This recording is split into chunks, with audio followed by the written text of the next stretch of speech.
This time on Crime Inc., a music legend on trial for murder. Terrorists target Marines. Lil' Kim goes to jail. And Thomas Ince's mysterious death. But first, the Profumo affair. In the heart of Buckinghamshire lies a stately home that epitomizes gracious English country living. Cliveden is the seat of the illustrious Astor family, whose descendants include the famously straight-laced British parliamentarian Lady Nancy Astor. But Lady Astor would have been greatly dismayed if she'd ever known the role played by her country home in one of Britain's most famous sex scandals.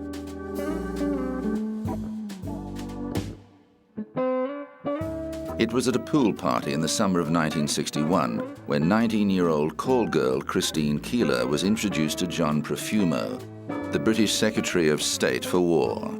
Keeler and her friend Mandy Rice Davies were swimming naked in the Cliveden pool. Keeler recalls spending an innocent night with Profumo, exploring the house and dressing up in armor. But the friendship soon became less innocent, involving a full-blown affair. Profumo was a rising star who moved in the top levels of British society and was married to movie star Valerie Hobson. But the affair ended after just a month when the cabinet secretary was alerted to a potential security risk by the head of MI5. At the same time as conducting an affair with Profumo, Keeler was sleeping with Yevgeny Ivanov. It was later alleged that Ivanov asked Keeler to try and find out from Profumo the date nuclear warheads would be delivered to West Germany. Profumo was told in no uncertain terms to break off the relationship. For 2 years, rumors swirled around Whitehall about the scandalous affair, but it stayed out of the public eye. In 1962, however, police were brought in to investigate a shooting incident involving 2 of Keeler's lovers.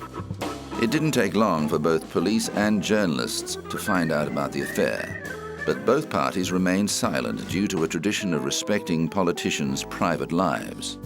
This changed in March 1963, when opposition MP George Wigg gave a speech in the House of Commons accusing Profumo of impropriety and breaching national security. One of Profumo's defenders was a Dr. Stephen Ward. I've known Jack Profumo for about 7 years, and I've just read the statement that he made in the House of Commons this afternoon. It's a dreadful thing that a man should be put in the position of having to do this as a result of entirely baseless rumors and insinuations that have been started by the press. I know them to be baseless because I was there when the meetings took place. And there is absolutely nothing of a sinister nature which can be attached to these occasions. But as well as being a well-regarded osteopath, Stephen Ward was running an exclusive call girl service, and Keeler was one of his girls. Ward was later charged with living off the earnings of prostitution and committed suicide the day the verdict was due to be handed down. I've been absolutely appalled to see the deceitful way in which an impression is created in people's minds, but at the same time, those people aren't told specifically what the accusations are. Take the case of Captain Ivanov at the Soviet embassy. I know this man. I've known him for about 2 years. I know him to be a man of great honor. I've never heard him once say anything detrimental to this country.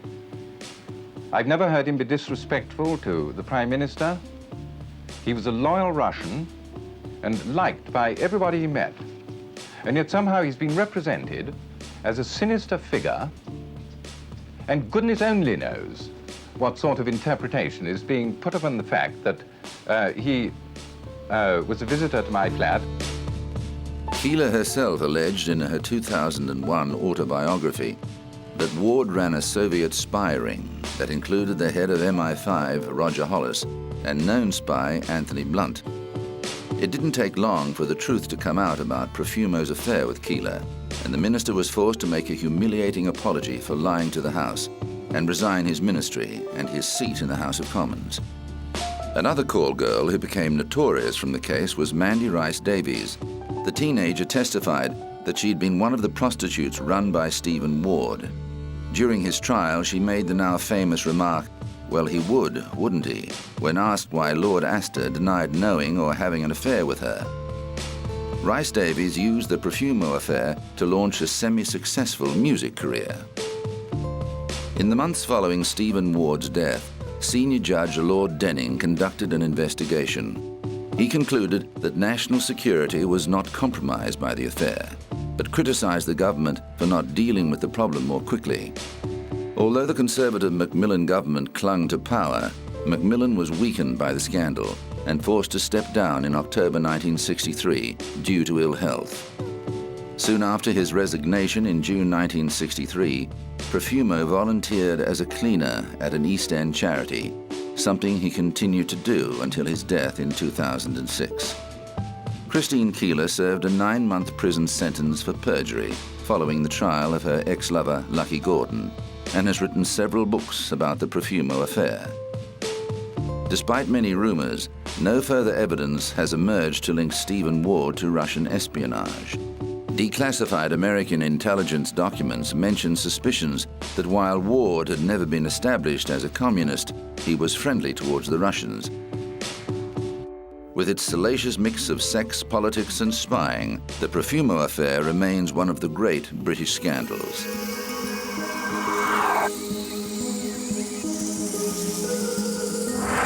Coming up, a music legend on trial for murder.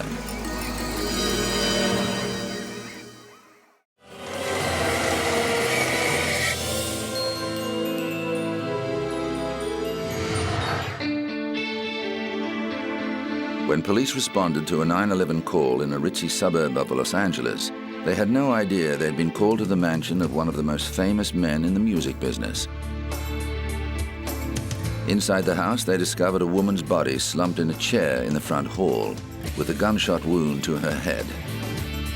Chauffeur Adriana de Souza, an employee of music legend Phil Spector, had phoned in the death. The officers arrived at the scene and discovered a female had been shot inside the location. The victim was pronounced dead. Mr. Philip Spector from Motown Records has been arrested and booked for murder. Our sheriff homicide investigators are assisting with this investigation. The body of the victim is still at the location.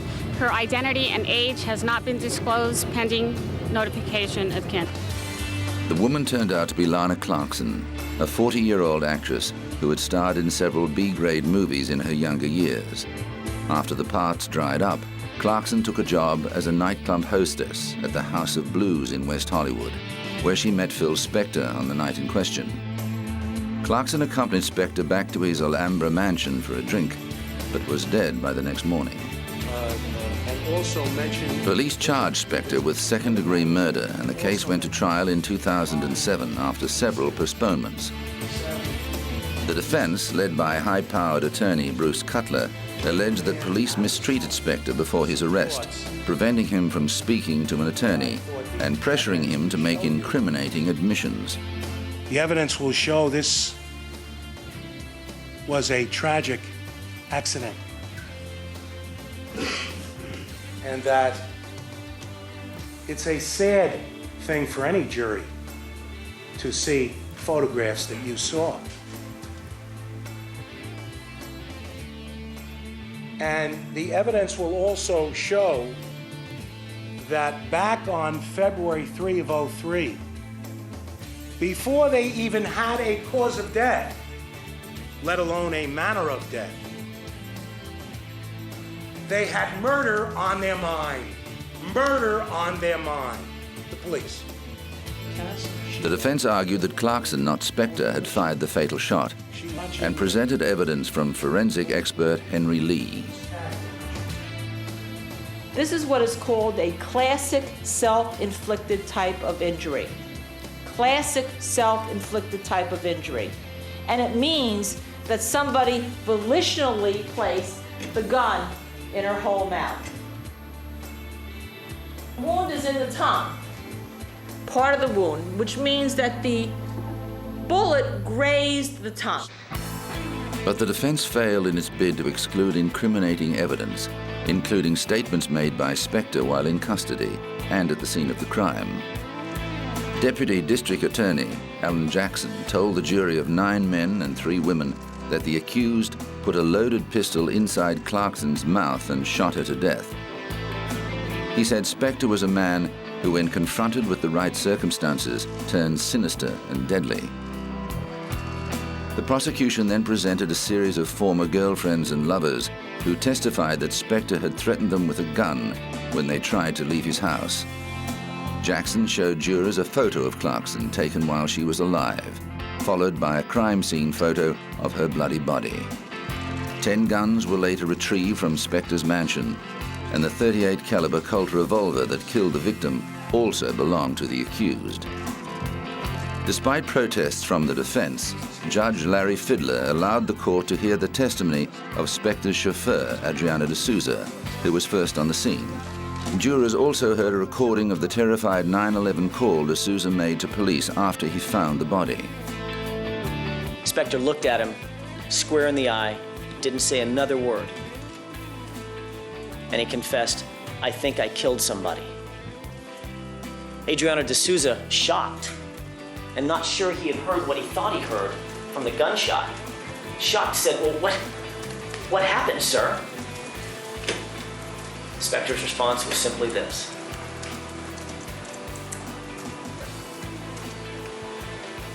a shrug. He then turned around and stared back into the house, staring at Lana Clarkson's body. Spector faced a jail sentence of 15 years to life if convicted, and the defense called in a number of forensic experts during the 5-month trial. On September the 18th, 2007, the jury reported to Judge Fidler that they were deadlocked at 7-5 in favor of conviction. He sent them back to the jury room, and 3 jurors changed their verdict to guilty, but 2 jurors held out, preventing the required unanimous verdict. On September the 26th, the judge declared a mistrial, and Spector was discharged. However, the prosecution announced it intended to retry the matter in the near future. In a press conference following the end of the trial, the jury foreman was asked whether he thought the fact that no verdict had been reached meant the whole case had been a waste of time. He said, "No, those are the principles this country is founded on."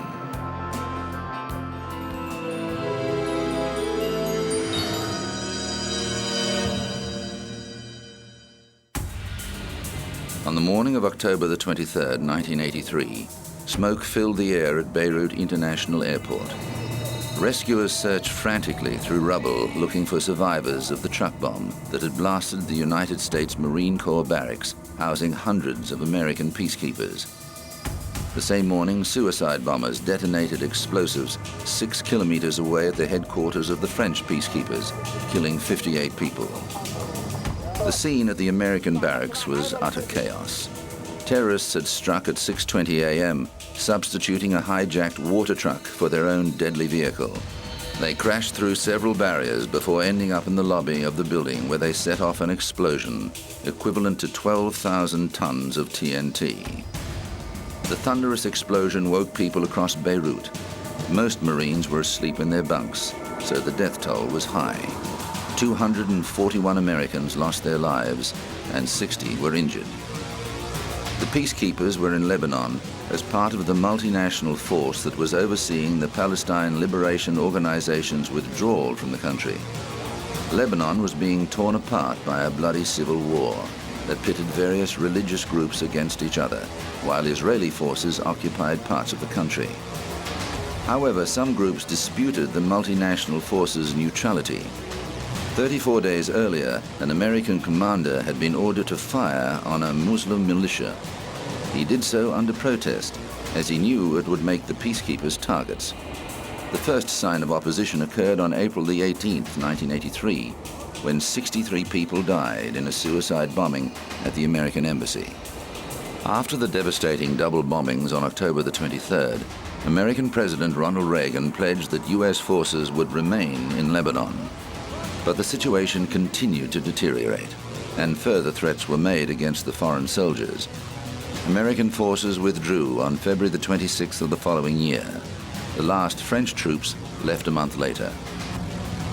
Several radical Shiite groups claimed responsibility for the attack, but many believed it was done under the umbrella of Hezbollah, a paramilitary group with links to Iran. In 2003, an American judge ruled that Hezbollah carried out the attack with support from senior Iranian government officials. The evidence included a National Security Agency intercept of a message from Iranian authorities that directed the Iranian ambassador in Syria to contact the head of terrorist group Islamic Amal and encourage him to take spectacular action against the United States Marines. In his judgment, Judge Lambeth said the court was unable to heal the pain suffered by the families of those who died in the bombings, but he said the court can take steps that will punish the men who carried out this unspeakable attack, and in doing so, try to achieve some small measure of justice for its survivors and for the family members of the 241 Americans who never came home. Iran has denied responsibility for the attack.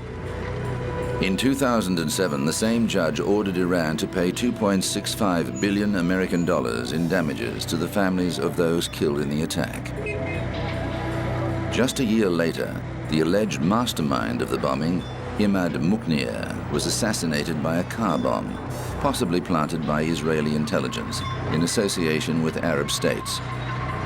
The attacks in Lebanon were the United States' first experience of suicide bombings. Sadly, they weren't the last.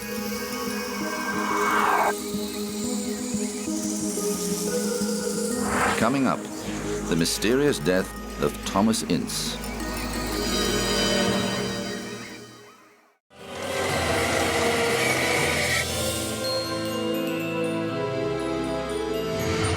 When Kimberly Jones was sentenced to a year in prison, surprisingly, it wasn't for crimes against fashion. I was, but I think, we sold it pretty good to my skin. And like, these babies are not going to take over the light on me. They always want to shine more than me. Not tonight, buddy. Known by her showbiz name, Lil Kim, the hip-hop artist was convicted of conspiracy and perjury charges in 2005 and served several months behind bars. The case stemmed from a gun battle that erupted outside WQHT-FM, known as Hot 97, when Lil Kim's entourage crossed paths with rival rap group Capone N. Noriega, whose song Bang Bang contains an insult to her from rival Foxy Brown. One man was hurt in the shootout that followed. Lil Kim, who won a Grammy in 2001 for her part in the hit remake of Lady Marmalade, maintained she hadn't noticed two of her close friends, who later pleaded guilty to gun charges, at the scene of the shootout.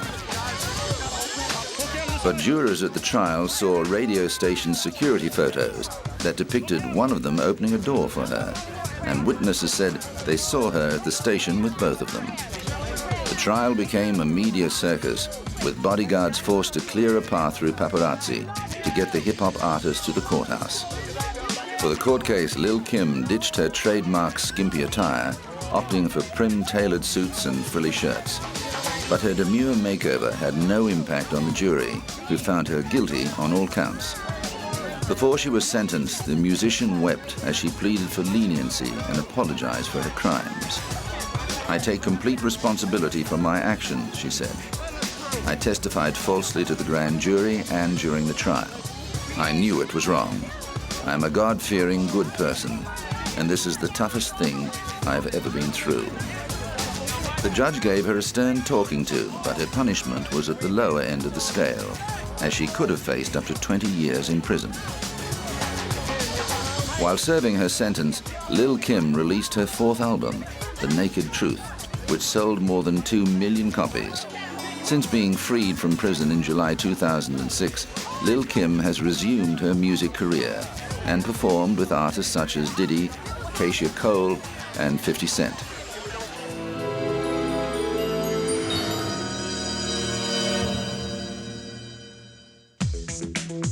In November 1924, movie director Thomas Ince was among a party of Hollywood royalty that set sail on a yacht owned by media baron William Randolph Hearst. 3 days later, he was dead. It didn't take long for the rumor mills to swing into action. The following day, a newspaper headline screamed, movie produced a shot on Hearst's yacht, an allegation that was absent from future editions of the paper.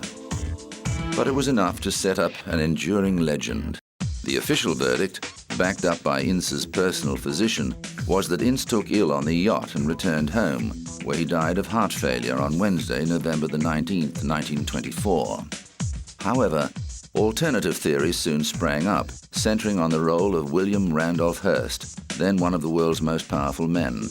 Hearst married chorus girl Millicent Wilson in 1903, and evidence has subsequently come to light suggesting that Hearst first knew her as a teenage prostitute, possibly working in her mother's brothel. They remained married to the end of Hearst's life and had 5 sons together.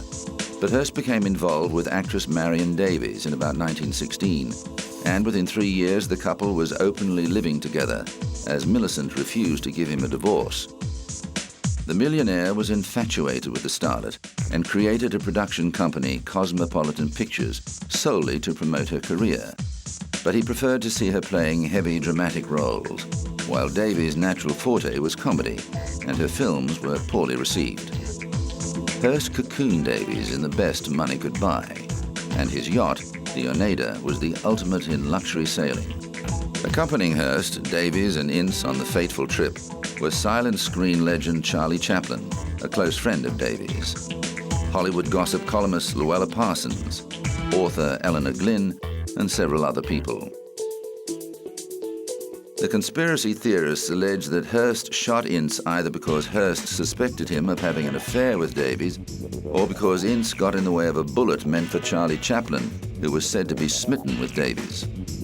There is no doubt that Hearst was prone to irrational jealousy where his beautiful lover was concerned.